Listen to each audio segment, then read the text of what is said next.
Mais uma vez, muito bom dia para você e obrigado pela sua companhia aqui na TV Alemes. Bom, redação final também de volta nesse segundo semestre. A gente te convida a acompanhar durante todos esses próximos meses aqui também, tanto a primeira discussão, as votações do trabalho dos parlamentares propriamente dito durante as sessões plenárias, mas também a redação final com um resumo completo dos debates que acontecem aqui na Alemes. Vamos começar falando então da ordem do dia. 2 projetos estavam pautados para essa primeira sessão do ano aqui na Assembleia Legislativa, e a gente começa falando do projeto de lei de número 164, que foi encaminhado pelo Poder Judiciário. É a matéria que foi discutida, votada e aprovada em sua primeira discussão, inclusive na última sessão do segundo semestre.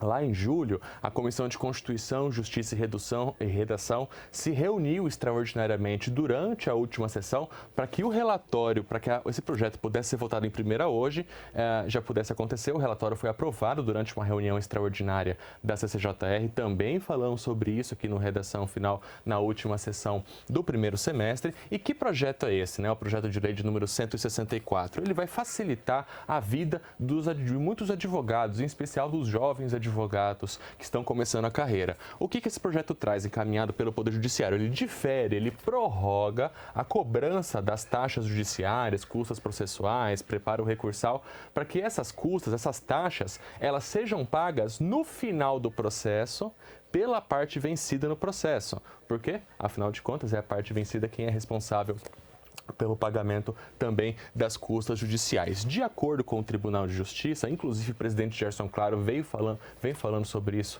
sobre esse assunto há muito tempo por aqui. É um pedido da própria categoria que as custas judiciais fossem pagas ao final de todo o processo pela parte vencida, o que facilita, reduz a necessidade dos advogados terem que fazer esse financiamento. Muitas vezes os contratos com seus clientes prevêem o pagamento dos honorários ao final do processo e eles já têm que arcar com essa despesa logo no começo do processo, então uma despesa que vai ficar para o final do processo. De acordo com o Tribunal de Justiça, é um pedido da OAB e que vai promover uma isonomia normativa e também resguardar o trabalho da advocacia sem impactar diretamente a renda desses trabalhadores, desses advogados, tendo que arcar com essas custas, com esse custo logo no começo do processo. Matéria, então, aprovada em primeira discussão, vai para análise das comissões de mérito, está tramitando em regime de urgência, então logo volta para análise em segunda discussão pelos deputados estaduais. O segundo item pautado para hoje, na ordem do dia, foi o projeto de lei de número 306 de 2023, apresentado pelo deputado Antônio Vaz, do Republicanos, matéria discutida, votada e aprovada em sua segunda discussão, e que institui aqui em Mato Grosso do Sul o Dia Estadual de Combate ao Tráfico de Animais Silvestres, isso no dia 29 de setembro.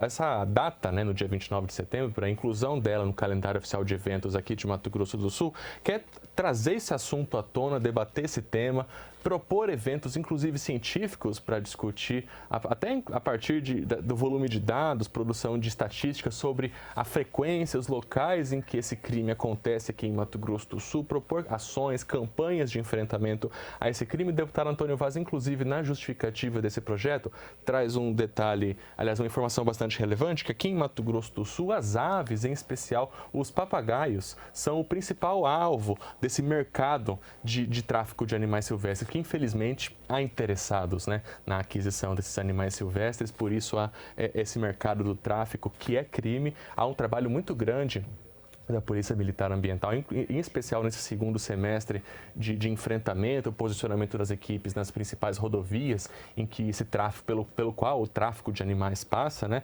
Inclusive a gente com certa frequência vê na imprensa a quantidade absurda de animais, muitos animais filhotes, principalmente em caixas pequenas, né? Então o deputado Antônio Vaz, com o projeto de lei de número 306, hoje aprovado em segunda discussão, quer ajudar nesse debate e fazer enfrentamento ao tráfico de animais silvestres aqui em Mato Grosso do Sul, matéria também aprovada.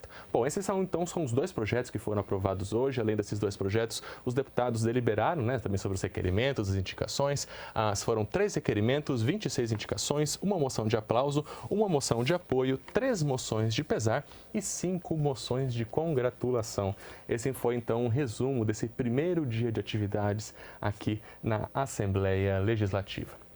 11 horas e 51 minutos, a gente segue ao vivo aqui com a redação final para falar agora sobre um convite entregue hoje pela desembargadora Jaceguara Dantas. Isso porque um evento amanhã à tarde, com o apoio de todos os poderes, naturalmente também da Assembleia Legislativa, vai promover a assinatura de um pacto contra o feminicídio aqui em Mato Grosso do Sul. Os três poderes, Executivo, Legislativo e Judiciário, unidos contra o feminicídio.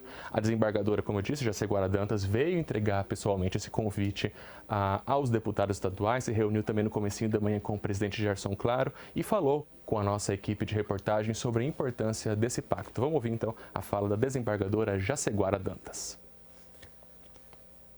O objetivo fundamental dessa campanha é trabalhar na vertente preventiva de conscientização e de educação. E essa campanha será uma campanha permanente durante todo o ano e que nós teremos ações diversas, palestras. No dia 31 de agosto nós teremos uma caminhada pelo centro da cidade para dar visibilidade a essa temática e vamos trabalhar realmente na vertente de conscientização. Esse pacto, ele transforma essa campanha em uma política de Estado, uma política pública. E nesse compromisso, os chefes dos poderes assumem responsabilidades compartilhadas de acordo com a competência de cada poder e se comprometem a desenvolver, não só a fazer reserva de recursos e desenvolver campanhas e também ações conjuntamente no esclarecimento, na conscientização e no combate ao feminicídio. Bom, esse pacto, como eu disse, ele vai ser assinado amanhã à tarde, vai contar com a cobertura completa aqui da TV Alemes, que você confere ao longo da nossa programação. 11 horas e 53 minutos em Mato Grosso do Sul, a gente segue ao vivo com a redação final para falar de uma proposição, uma das primeiras do dia, que foi apresentada pelo deputado Caravina, e que pede ao governo providências para que o Bioparque Pantanal providencie a construção, a viabilização de estacionamento privado para pessoas com deficiência. A gente sabe que o Bioparque Pantanal é um dos principais atrativos turísticos aqui de Campo Grande e muitas vezes pessoas com deficiência têm dificuldade em estacionar e acessar o Bioparque. O Bioparque Pantanal, na sua atividade, tem uma atenção especial à inclusão, inclusive no acompanhamento dos visitantes. É um local que está recebendo visitantes de todo o Brasil, de todo o mundo, inclusive visitantes ilustres. E houve esse pedido, essa reclamação, que não existe estacionamento adequado para PCD na frente do Bioparque. Então, a gente está encaminhando isso aqui para que a AGESU possa providenciar. Encaminhamos também para o senhor Rodrigo Pérez, porque o Bioparque está vinculado à Secretaria de Governo e Gestão Estratégica. Pois é, a indicação, então, apresentada pelo deputado Caravina deve ser votada pelos deputados estaduais nas próximas sessões aqui na Assembleia Legislativa. E a deputada Mara Caseiro cobrou hoje providências do governo do Estado, medidas do governo do Estado, também por meio da Secretaria de Infraestrutura, CEINFRA, para que o Estado atue pela viabilização da conclusão do aeroporto de Iguatemi.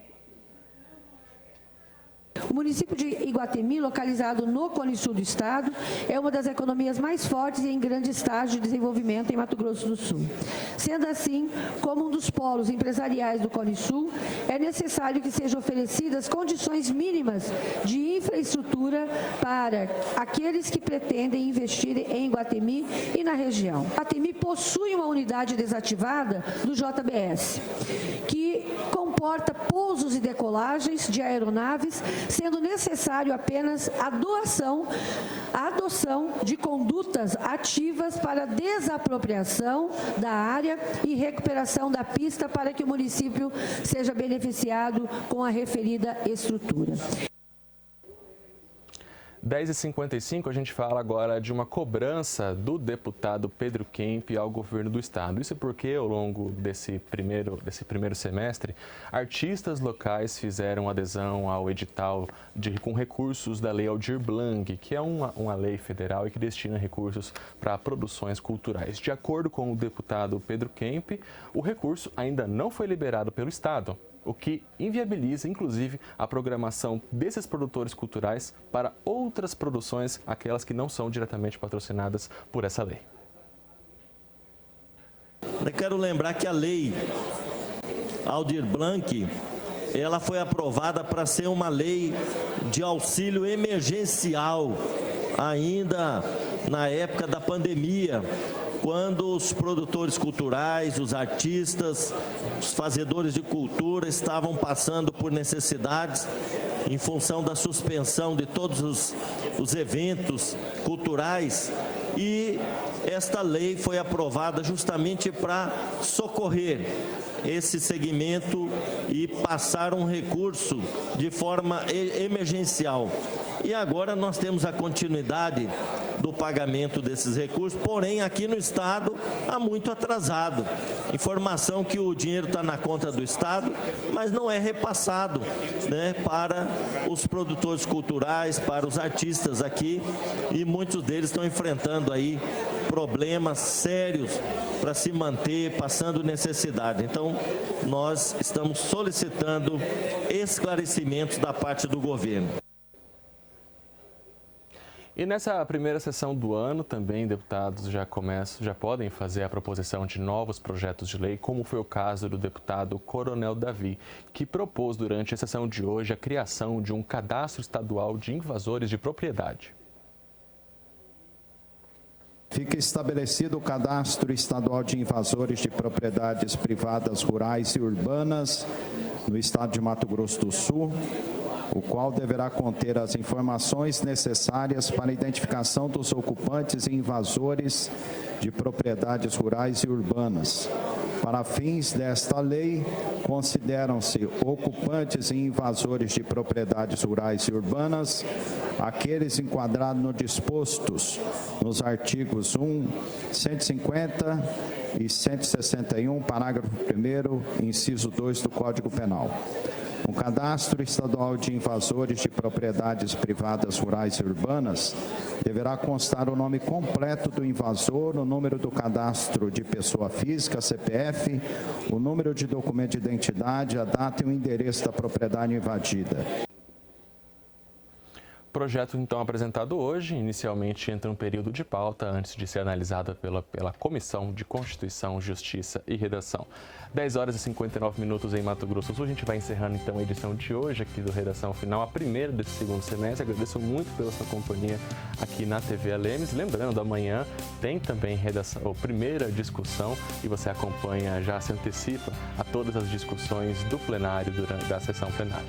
Muito obrigado pela sua companhia. Outras notícias também no nosso site, www.al.ms.gov.br. Redação Final está de volta amanhã, logo após a sessão plenária. Tchau.